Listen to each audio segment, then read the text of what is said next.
Por la señal de la Santa Cruz de nuestros enemigos, líbranos, Señor Dios nuestro. En el nombre del Padre, del Hijo y del Espíritu Santo. Amén. Señor mío y Dios mío, creo firmemente que estás aquí, que me ves, que me oyes.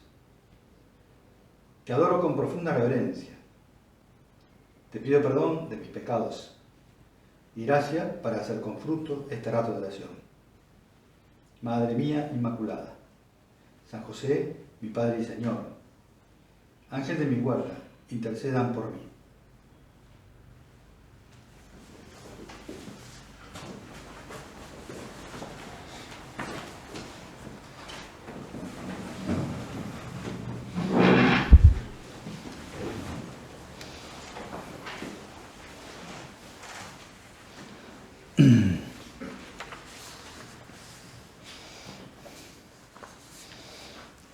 Durante el tiempo de Pascua, la liturgia nos sugiere dos actitudes principales.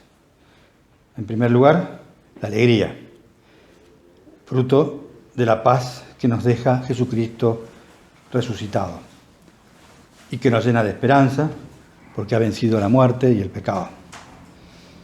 Y en segundo lugar, nos sugiere la espera paciente e ilusionada del Espíritu Santo, que Jesús nos ha prometido enviar. Dada la cercanía de esta celebración de Pentecostés, vamos a considerar brevemente qué significa esperar al Espíritu Santo y cuáles serían nuestras disposiciones ideales para poder aprovechar su venida a nuestra alma, no solo en este Pentecostés, sino siempre.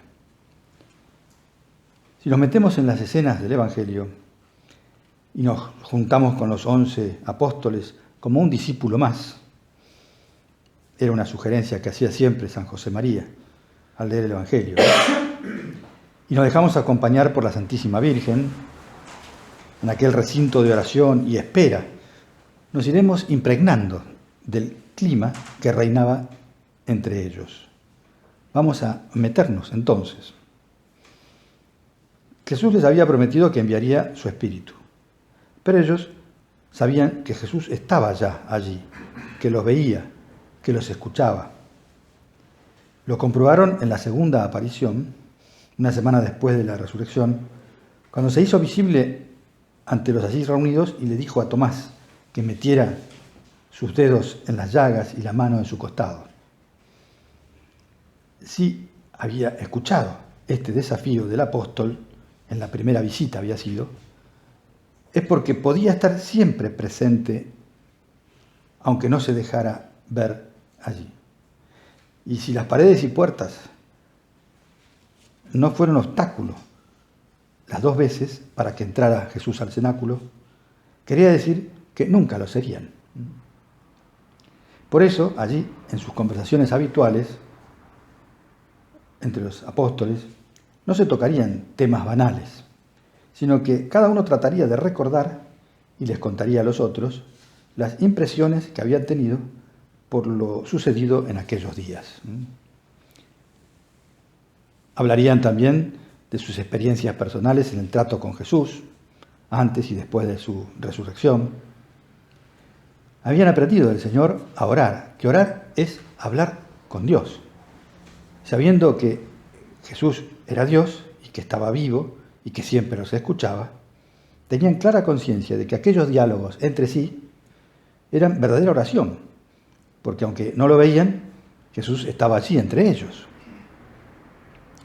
Por ejemplo, los discípulos de Maús procurarían reconstruir las explicaciones que les había dado el propio Jesús, se las habían escuchado a él, cuando les hablaba en el camino y les iba encendiendo sus corazones.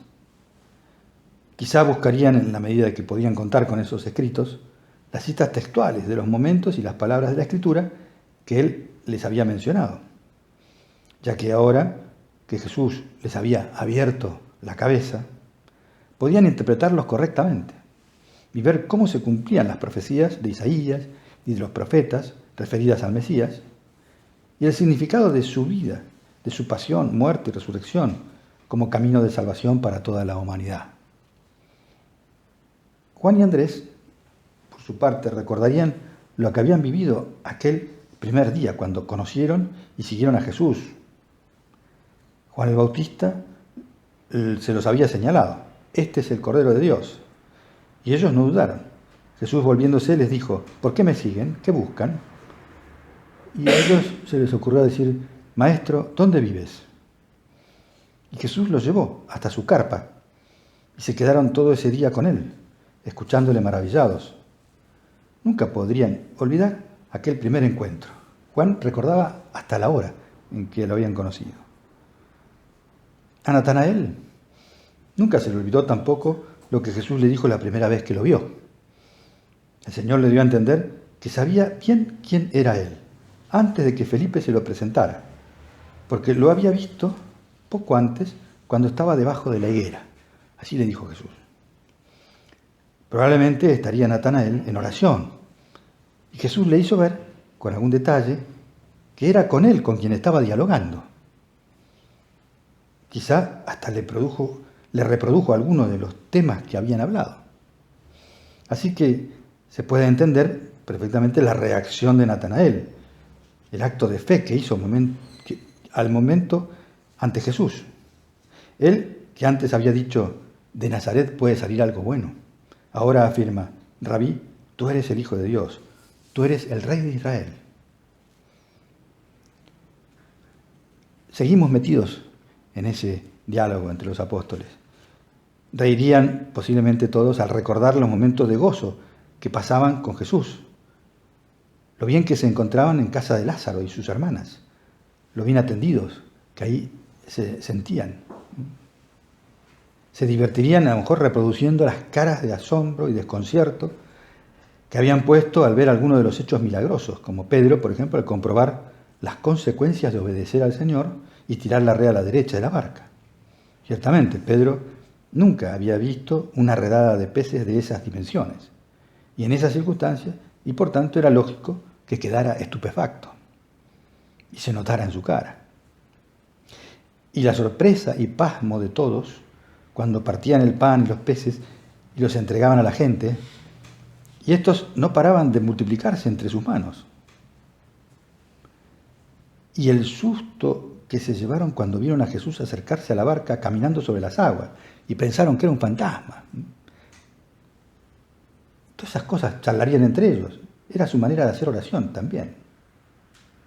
Saldrían a relucir en esas charlas íntimas la estrechez de miras que algunos habían manifestado, la visión demasiado humana que habían tenido de cómo sería el reinado de Cristo en la tierra y el papel que cada uno de ellos podría ocupar en la comunidad que se había creado y que pronto llamarían iglesia. Esa comunidad que perduraría hasta el fin de los tiempos y en la que el que tuviera que mandar debía ser el servidor de todos. Les costaría pensar que con los pocos talentos que ellos tenían, con sus miserias patentes e innegables, ellos podrían colaborar eficazmente en la extensión y propagación de ese evangelio hasta los confines de la tierra, como Jesús les había encargado hacerlo antes de ascender a los cielos. En fin, mediante esas conversaciones que eran realmente oración, porque todos sabían que Jesús los estaba viendo y escuchando, iban fortaleciendo su fe, su esperanza y la unión fraterna entre ellos. Al igual que antes, cuando podían verlo y tocarlo, ahora también compartía su vida con ellos. Se alegraba con sus gestos de entrega, de servicio, o cuando percibía su sencillez de niños, y se apenaba con la dureza de sus corazones, cuando, por ejemplo, los veía juzgar a los demás sin la suficiente comprensión.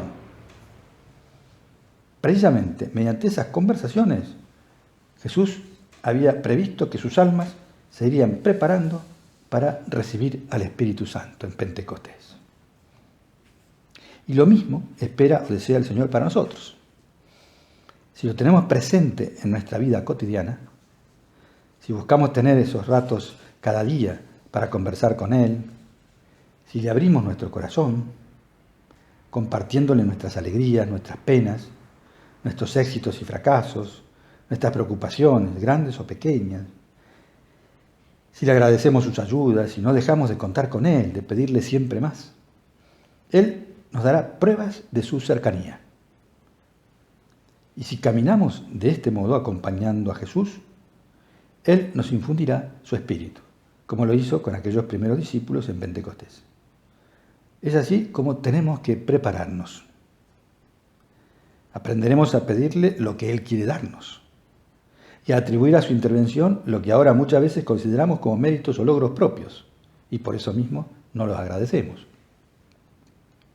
Si reconocemos que es Él quien pone en nuestros corazones el amor con el que quiere que le amemos, nos resultará sencillo hacer todo por amor a Él, convertir en endecasílabos la prosa diaria, dar a nuestras obras valor de eternidad, o sea, que además de su valor terreno nos sirvan para ganarnos el cielo.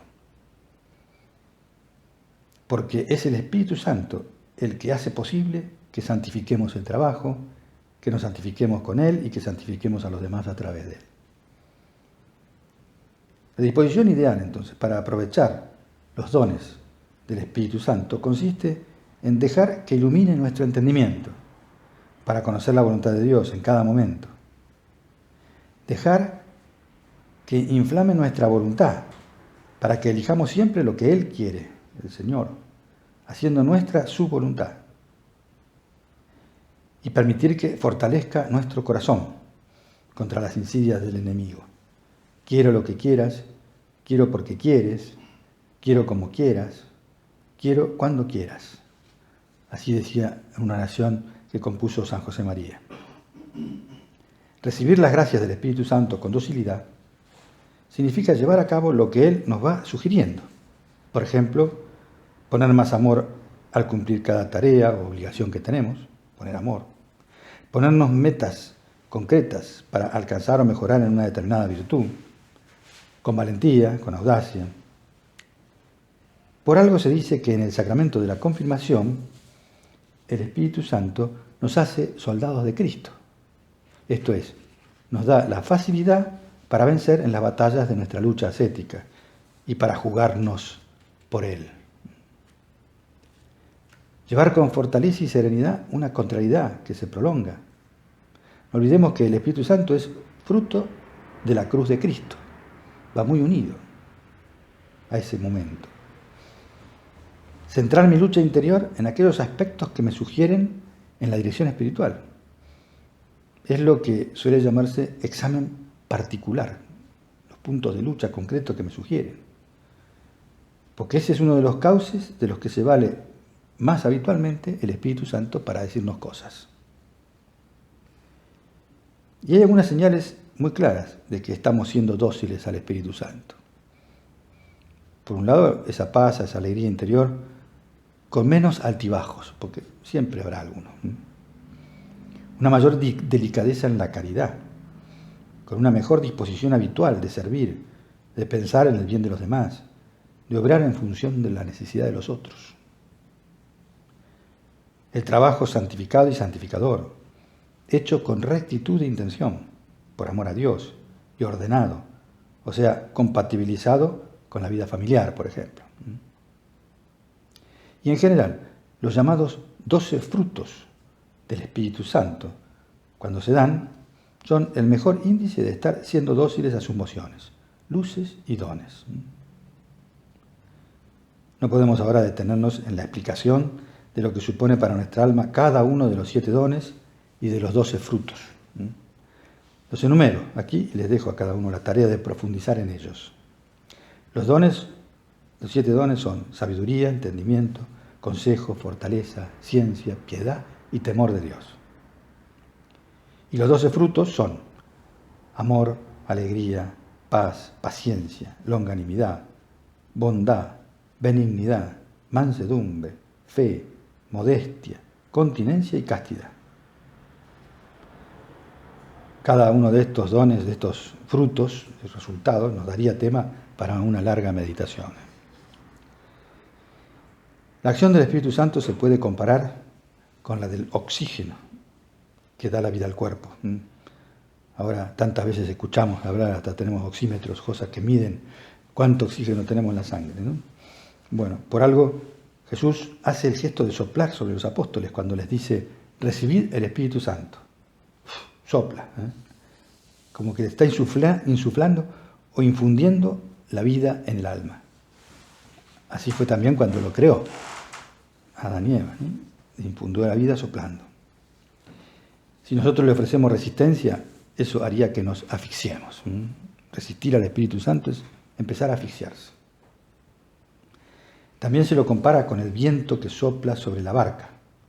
Si desplegamos las velas, nos llevará más rápido que si intentáramos movernos remando. La docilidad del Espíritu Santo es más eficaz que la lucha personal. O mejor dicho, el principal esfuerzo de nuestra parte o lucha debe apuntar a ser dóciles al Espíritu Santo. Un autor espiritual, Garrigou Lagrange, en un libro que se llama Las 3 edades de la vida interior, muy recomendable, dice que la resistencia a la gracia produce en el alma el mismo efecto que el granizo sobre la planta en flor, que prometía abundantes frutos, pero las flores quedan agostadas y el fruto no llega a sazón. Todos sabemos el desastre que causa el granizo.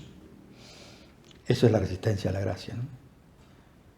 La acción del Espíritu Santo siempre es eficaz. Por eso no cabe el desaliento, ni la impaciencia, ni la queja.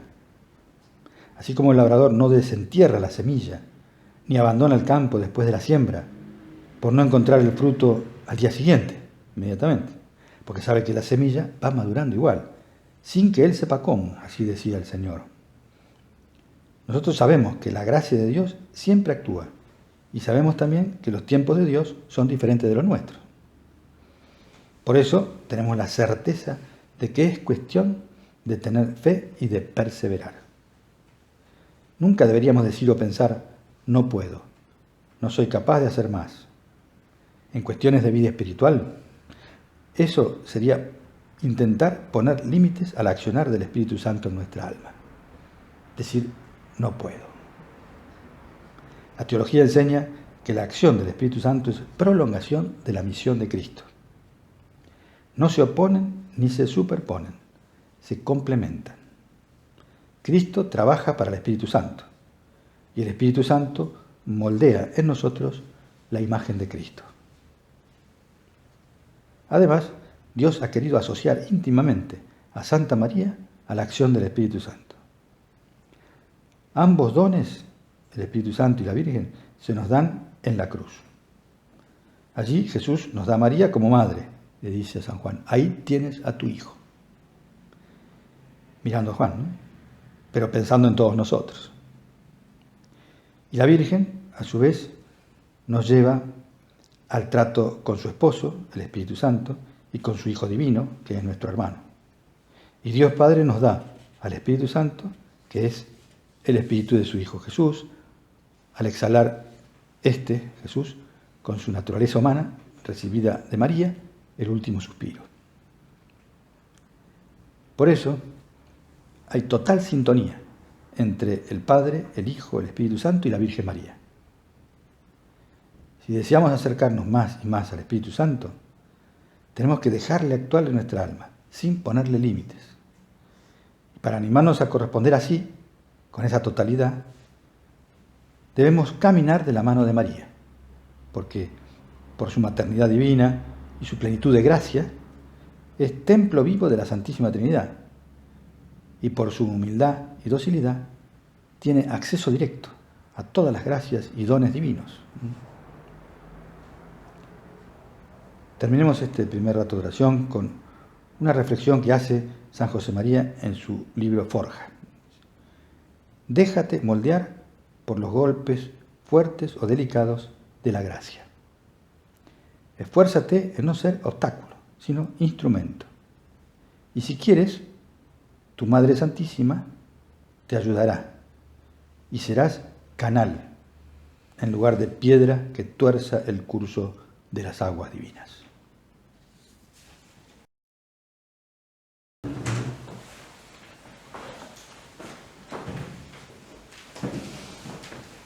Te doy gracias, Dios mío, por los buenos propósitos, afectos e inspiraciones que me has comunicado en esta meditación.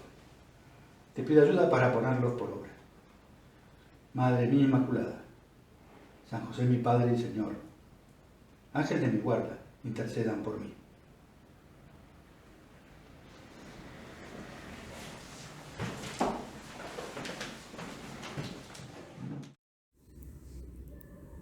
Examen.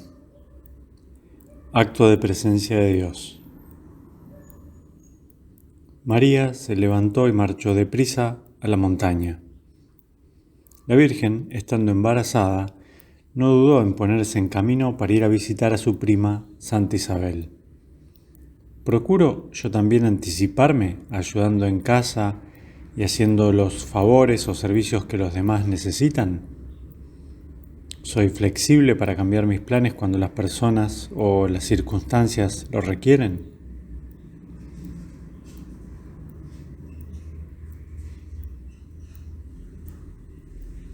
La Virgen es madre del amor hermoso. Alimento el amor a mi cónyuge con detalles de cariño, ternura, atención, escucha, arreglo personal, etc. Procuro hacerle la vida agradable.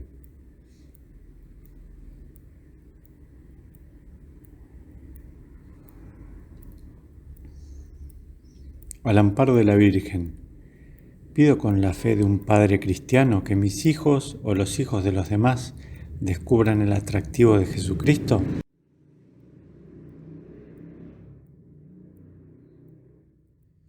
Me alegraría que se entregasen plenamente a Él, si es su vocación.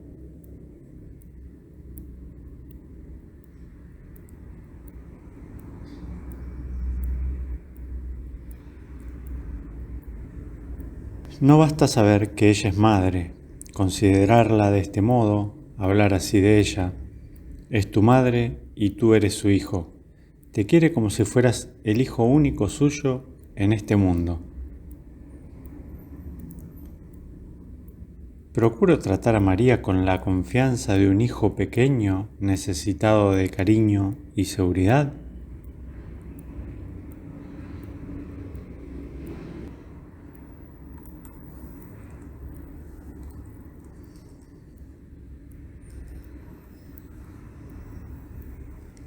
Ven, oh Santo Espíritu, ilumina mi entendimiento para conocer tus mandatos. Fortalece mi corazón contra las insidias del enemigo. Inflama mi voluntad.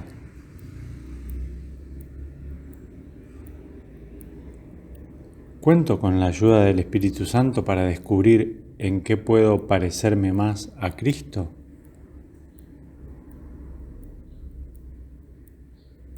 Cómo sus inspiraciones me van ayudando a mejorar mi carácter y así tratar cada vez mejor a todos los que están a mi alrededor.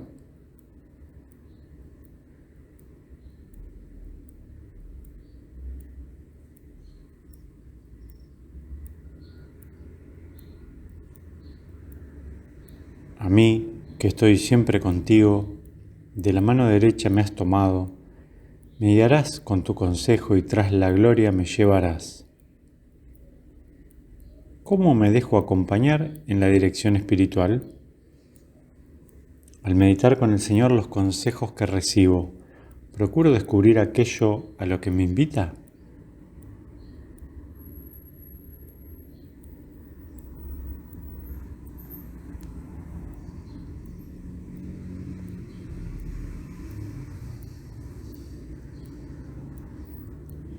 El viento que sopla donde quiere, le dice Jesús a Nicodemo. Procuro aprender como Nicodemo que Dios puede hablarme a través de los demás y de lo que me sucede en mi día.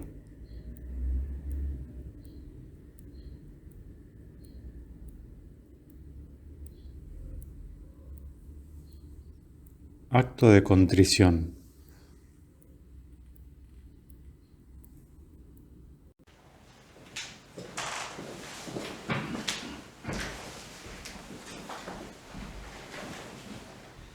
Por la señal de la Santa Cruz, de nuestros enemigos, y en el Señor Dios nuestro.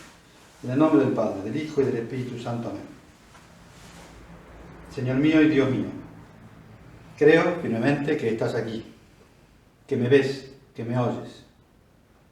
Te adoro con profunda reverencia. Te pido perdón de mis pecados y gracia para hacer con fruto este rato de oración. Madre mía Inmaculada, San José mi Padre y Señor, ángel de mi guarda, intercedan por mí.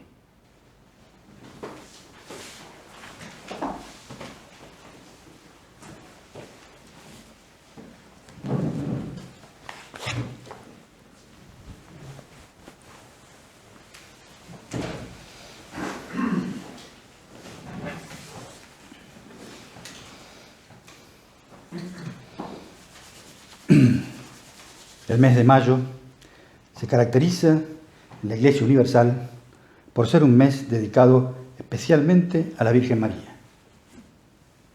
Esto es por varios motivos. En el hemisferio norte coincide con que es el mes de las flores, y a qué mujer no le gustan las flores. Precisamente por esta razón, en nuestro hemisferio sur, como el mes de las flores es, o sea, la primavera cae en el mes de noviembre, aquí celebramos este mes como el mes de María. Pero nada impide que, uniéndonos a la Iglesia Universal, celebremos también este mes de mayo como mariano. Además, coincide que el día 8 festejamos a nuestra patrona, la Virgen de Luján. Y este mes se celebran también otras fiestas importantes de María. El 13, la Virgen de Fátima. El 24, María Auxilio de los Cristianos. El primer día del tiempo durante el año, lunes, la Bienaventurada Virgen María, Madre de la Iglesia. Y terminando el mes, el 31, celebramos la visitación de Nuestra Señora a su prima Santa Isabel. Además, hay otras fiestas particulares que se celebran en algunas diócesis y que, bueno, no vamos a mencionar para no alargar el tema. Pero entonces, siguiendo la tradición de la Iglesia, podemos proponernos, para aumentar nuestra piedad mariana en este mes, cuidar 3 actitudes que caracterizaron siempre a los cristianos que desean alcanzar un verdadero amor a María Santísima. Confianza, escucha y mirada. Confianza. Esto nos lleva a buscarla como mediadora, intercesora poderosa. Porque, como dice la oración de San Bernardo, jamás se ha oído decir que ninguno de los que acudieron a tu presencia, imploraron tu asistencia o reclamaron tu socorro haya sido abandonado por vos. Y al recordarle esa realidad de que nunca le falló a nadie, le estamos demostrando una confianza total en la eficacia de su mediación. No nos puede fallar. Confianza. Escucha. Ella, como la mejor maestra, la más sabia, por haber escuchado todo lo que narra la Sagrada Escritura y lo que su Hijo Divino le decía y le explicaba, guardándolo en su corazón, nos enseña, con palabras breves pero claras, hagan lo que Él les diga. O sea, nos da el mejor consejo, nos orienta hacia Jesús y nos anima a hacerle caso a Jesús en todo. Confianza, escucha como maestra y mirarla como modelo. Seguirla como ejemplo vivo de todas las virtudes, como discípula, misionera. Así nos iremos pareciendo a la vez también a su Hijo Jesucristo. Siguiendo el hilo de estas 3 actitudes, vamos a conversar con Jesús en este rato de oración. La primera actitud es de la confianza en su mediación ante Dios. La labor de María como intercesora junto al Señor está muy bien resumida en una homilía del mismo San Bernardo, con ocasión de la fiesta de la Natividad de la Virgen María. A lo mejor la conocen, pero voy a repetirla. Si se levantan los vientos de las tentaciones, si tropiezas con los escollos de la tentación, mira a la estrella, llama a María. Si te agitan las olas de la soberbia, de la ambición o de la envidia, mira a la estrella, llama a María. Si la ira, la avaricia o la impureza impelen violentamente la nave de tu alma, mira a María. Si turbado con la memoria de tus pecados, confuso ante la fealdad de tu conciencia, temeroso ante la idea del juicio, comienzas a hundirte en la cima sin fondo de la tristeza o en el abismo de la desesperación, piensa en María, invoca a María. No se aparte María de tu boca, no se aparte de tu corazón. Y para conseguir su ayuda intercesora, no te apartes tú de los ejemplos de su virtud. No te descaminarás si la sigues. No te desesperarás si le ruegas. No te perderás si en ella piensas. Si ella te tiene de su mano, no caerás. Si te protege, nada tendrás que temer. No te fatigarás si es tu guía. Llegarás felizmente a puerto si ella te ampara. Esto que poéticamente dice San Bernardo, lo podemos traducir a nuestro lenguaje cotidiano, porque no se trata de esperar solo a tener que enfrentar grandes peligros para acudir a ella, sino que también en las pequeñas luchas cotidianas. Ella está siempre pronta para ayudarnos. Cuando el egoísmo nos impulsa a negarnos a un requerimiento divino, cuando la soberbia nos sugiere que nos impongamos a los demás, o cuando por pereza estamos pensando en dejar incumplida una tarea, cuando estamos a punto de dejarnos llevar por el mal carácter y reaccionar mal. En esas circunstancias, y siempre, ella está pronta a ayudarnos. Cuando María en las bodas de Caná de Galilea se dio cuenta de que los nuevos esposos no tenían más vino, sin que nadie le pidiera nada, tomó la iniciativa de solucionar el problema, al estilo de las buenas madres con sus hijos pequeños. No tienen vino, le dijo a Jesús. Y así hace ahora con nosotros. Muchas veces le dice a Jesús, este o esta no tiene virtudes, o tal virtud. Se deja arrastrar por sus pasiones. No se controla. Y lo peor es que esto le pasa más con lo que más ama, cuando está en su casa. Mira a Jesús. Este o esta no sabe rezar. Repite palabras y menea los labios, pero no habla con vos a veces. Casi nunca se acuerda de pedirte ayuda, ni agradecerte los favores que le haces. Este hijo o hija le dice a Jesús, no piensa en sus hermanos, se cree el centro del universo. No termina bien sus tareas por puro desorden. Vive corriendo, no sabe dónde deja las cosas y ahora no las encuentra. Mirá cómo pierde el tiempo con tonterías. Habla demasiado, no escucha. Se distrae con las pantallitas del celu y la compu, etc. Así es como ella va hablando de nosotros al Señor, a su Hijo. Pero no para delatarnos o ponernos en evidencia. Nunca lo hace en tono de crítica, sino para conseguir que Jesús obre el milagro de nuestra conversión.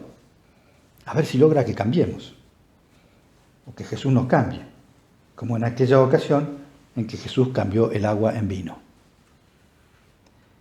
Pero además, siempre que puede, habla cosas buenas de nosotros, para conmover a Dios y lograr que siga contando con nosotros, que no se desilusione, porque como buena madre, ella es feliz cuando ve felices a sus hijos. Una segunda actitud que decíamos es la de verla como maestra. Pero no tanto porque instruye o enseña cosas útiles, sino porque educa. O sea, con su palabra y su ejemplo quiere ir logrando iluminar nuestra mente, fortalecer nuestra voluntad, encender nuestro corazón en el amor a su Hijo, para que libremente, con todo nuestro ser, amemos la verdad, elijamos el bien siempre y sigamos a Jesús en todo. Que nos apliquemos entonces esas otras palabras que nos legaron de María los santos evangelios. Hagan lo que Él les diga. Y en tercer lugar, queremos mirarla y tener patente su ejemplo de vida. La primera virtud que resplandece en ella es la que ella misma nos señala como causa de su elección para ser la madre del Mesías esperado. El Señor se ha fijado, le dice a su prima, en la bajeza de su esclava, de su servidora. Esa es su humildad. Antes incluso que su fe. Es la razón de la elección divina. Comprendemos entonces que esta, la humildad, es la base de todas las demás virtudes. Y María destaca. Como consecuencia directa de lo que fue su estilo de vida, se la llama también maestra del sacrificio escondido y silencioso. Si queremos detallar los gestos o virtudes que caracterizan esa lección, podríamos enumerar sin ánimo de agotarlos todos los siguientes. La sonrisa permanente. Sonreír es algo que siempre es posible, aunque a veces no se perciba en los labios, pero entonces se trasluce en la mirada. En momentos de grandes pruebas o dificultades que generan angustia, la alegría interior puede estar siempre, porque surge de la certeza de que Dios Padre nos ama siempre y quiere lo mejor para nosotros. San Pablo decía que para los que aman a Dios, todo es para bien. Y con esa seguridad interior es lógico que nunca perdamos la verdadera alegría. Claro, es una alegría diferente de la causada por el ruido de cascabeles de una fiesta popular o la alegría del animal sano. Es la alegría de los hijos de Dios, que palpan cada día su misericordia y su amor infinito. Esta alegría, a su vez, dispone a ser siempre optimistas, en las buenas y en las malas. El sí de María al ángel de la Anunciación es preludio y se repite constantemente en su vida. María dice sí a la realidad de las cosas que no suelen coincidir con los sueños o con las construcciones propias de nuestra imaginación. Dice sí a los cambios de planes, que a veces son exigidos por la caridad, por los gustos o criterios de los demás. María dice que sí a la lucha para vencer las tentaciones, sin asustarse por las limitaciones que podamos nosotros descubrir en nosotros mismos. Dice sí a la convivencia diaria con los demás, queriéndolos como son. Sí al trabajo duro y a todo lo que supone encontrarse con la cruz, porque para ella y para nosotros es encontrarse con Jesús, y a la postre con Jesús resucitado. Dice sí a la enfermedad y a todos los sinsabores de la vida, tomándolos como ocasiones de reparar, de desagraviar por las ofensas que se hacen a Cristo o a su Iglesia. Y una persona así, con el corazón alegre y positivo, siempre tiene espacio para los demás. Los puede escuchar con paciencia, se pone en su lugar, los comprende, comparte sus sentimientos. Y al no vivir pensando en sí misma, esa alma reconoce lo mucho que recibe de los demás y siempre es muy agradecida. Aunque sea muy generosa y servicial, se siente habitualmente en deuda y está deseando poder dar más a todos. Tanto valora a los demás y lo que recibe de ellos, que siempre está pensando en cómo retribuirles y ayudarlos. Así es María, pero María no es ciega, porque también ve nuestros defectos y errores voluntarios, y no solo nos perdona, sino que piensa que si ella no nos recibe y contiene así como somos, cargados de faltas, nunca cambiaremos. Contando con el ánimo o empuje que proviene de su amor de madre, ella sabe que siempre podremos levantarnos y recomenzar nuestra lucha por mejorar. Solo abandona la lucha o baja los brazos el que se siente despechado, no amado. Ese sí que se queda tirado en el camino. Esto no es ninguna novedad, son características de toda madre buena, en el fondo. Pero nos viene bien repasarlas, para acudir a María y tener siempre presentes esas actitudes, imitándola y pidiéndole ayuda, porque en el fondo son la consecuencia de vivir contando con la gracia de Dios, buscando esa gracia por el camino más corto. La filiación a María es al mismo tiempo un don divino y una tarea para cada hombre. Un don recibido que nos lleva a un profundo agradecimiento a Jesús por habernos entregado a su madre como madre nuestra, y a María un agradecimiento por la generosidad con que ha aceptado esa misión y con la que desempeña ese rol de madre nuestra. Pero también es una tarea que consiste precisamente en tratarla con cariño, es tenerle devoción, lo que implica tener hacia ella los mismos sentimientos de Jesucristo, además de acudir a su intercesión, hacerle caso como maestra y parecernos a ella, siendo así dignos hijos de tan digna madre. Una idea que todos tenemos es que una madre se ocupa más de aquellos hijos que están más necesitados, ¿no? Esa es la justicia de las madres con sus hijos. Ahora, precisamente, que estamos pasando unos tiempos especialmente duros por la pandemia, es seguro que María está muy especialmente pendiente. Se siente como obligada a atendernos más. Por eso le sugiero que nos dejemos mimar más. Tratarla con cariño, dejarnos querer. Con este fin, le sugiero dos cosas. La primera es recurrir a una oración especialmente recomendada para crecer en la devoción mariana, que es el rezo del Santo Rosario. El Santo Padre ha invitado a hacerlo a todos los cristianos, a aquellos que les sea posible, uniéndose a un rosario universal, que se está transmitiendo en directo desde diferentes santuarios marianos del mundo entero, pidiendo a la Virgen por aquellos que sufren las consecuencias de la pandemia, del coronavirus, y para que cese este flagelo universal. Muchos tenemos la costumbre de hacer romerías en este mes, yendo a un templo dedicado a la Virgen o ante una imagen suya. Un rosario a la ida, otro rosario en el lugar y un tercer rosario regresando. San José María recomendaba esta devoción muy antigua, pero intentando hacerla entre dos o pocos más, ofreciendo el sacrificio de no tomar un refrigerio entre medio y poniendo intenciones a cada misterio, a cada rosario. Te sugería dos cosas. La segunda es que, imitando el ejemplo del Papa, tratemos de difundir esta devoción a María. Además del rosario, hay otras prácticas de devoción muy difundidas entre los cristianos. Por ejemplo, el rezo del Ángelus o Regina Coeli, al mediodía, ahora en tiempo de Pascua. El rezo de las 3 Ave Marías, al irnos a dormir. Y el ofrecimiento de las obras del día, al despertarnos, aprovechando antiguas oraciones como el bendita sea tu pureza, o el oh Señora mía, oh Madre mía, o el acordaos de San Bernardo, que ya mencionamos. Las numerosas apariciones de la Santísima Virgen que Dios le ha concedido hacer a nuestra Madre en todo el mundo y en todos los tiempos, son una clara manifestación de su poder de intercesión ante Dios Padre, en favor de la humanidad. Por esta razón, todo lo que podamos hacer para extender la devoción mariana y lograr que sean más los que la traten y amen a nuestra Madre del Cielo, todo redundará en un gran bien a toda la humanidad. Un buen ejemplo de esto es el que nos dejó San José María cuando visitó estas tierras, en 1974.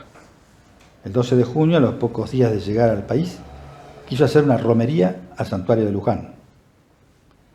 Y unos días después, en la primera reunión que tuvo con miles de personas, nos impulsaba a poner todos los afanes, ilusiones y dificultades a los pies de la Virgen. Lo decía con unas palabras que te leo, que suenan muy actuales.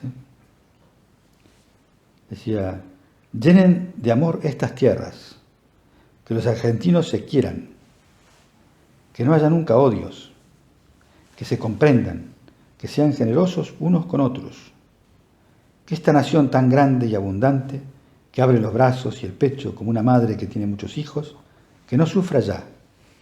Y eso depende en parte de ustedes y de mí, de que le pidamos a nuestra Madre de Luján que bendiga a la Argentina con una gracia de su Hijo Divino, para que logre ahora la felicidad de sus hijos y después, desde Argentina, que se haga un gran bien al mundo entero.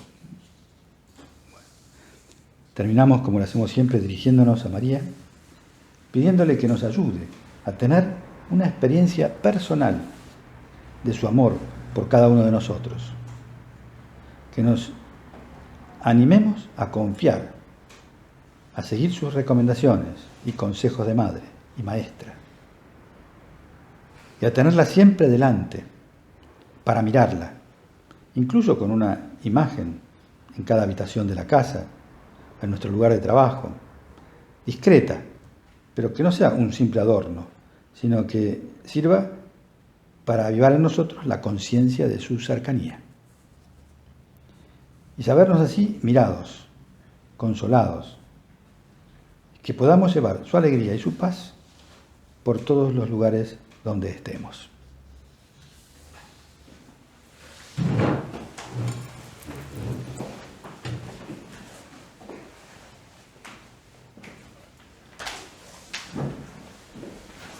Te doy gracias, Dios mío, por los buenos propósitos, afectos, inspiraciones que me has comunicado en esta meditación.